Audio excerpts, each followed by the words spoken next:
Le forum sur le commerce durable, tenu le 6 décembre 2023 aux Émirats arabes unis, invite les acteurs du secteur privé à proposer des solutions pour le développement du commerce durable à la COP28. L'énergie étant un catalyseur dans la mise en place des chaînes d'approvisionnement durable, le président de la Banque africaine de développement, Akinwumi Adesina, estime que pour être un leader de l'économie verte, l'Afrique doit tirer un meilleur parti des opportunités qu'offre le domaine des énergies renouvelables, étant donné qu'il possède 60% des meilleures ressources solaires du monde.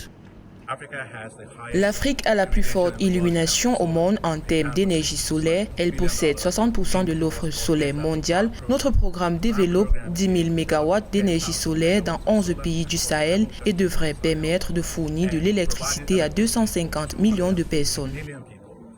En Afrique, l'un des défis majeurs pour les gouvernements demeure l'accès universel à une énergie moderne et abordable pour tous. En effet, en 2021, 600 millions d'Africains, soit 43% de la population du continent, n'avaient pas accès à l'électricité. Si rien n'est fait pour inverser cette tendance, les experts estiment que d'ici 2050, des investissements globaux de 400 milliards de dollars dans les infrastructures de transmission et de distribution de l'électricité seront nécessaires pour améliorer le taux d'électrification sur le continent. Pour pallier le problème, la BAD souhaite, à travers le Forum sur le commerce durable, réduire les exportations de produits de base tels que le cuivre, le lithium, pour une meilleure transition énergétique en Afrique.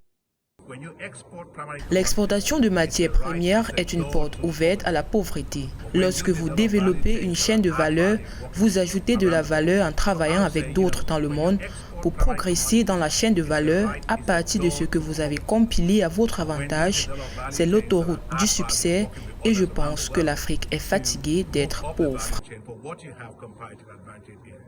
Selon certains observateurs, le gaz naturel devrait continuer à jouer un rôle important dans le mix énergétique africain à court et à moyen terme en fournissant des capacités flexibles à mesure que les énergies renouvelables se développeront et que le stockage par batterie deviendra plus rentable. La demande en Afrique de ce combustible fossile, moins polluant que le pétrole et le charbon, devrait augmenter de 3% par an en moyenne jusqu'en 2030 avant de diminuer progressivement par la suite.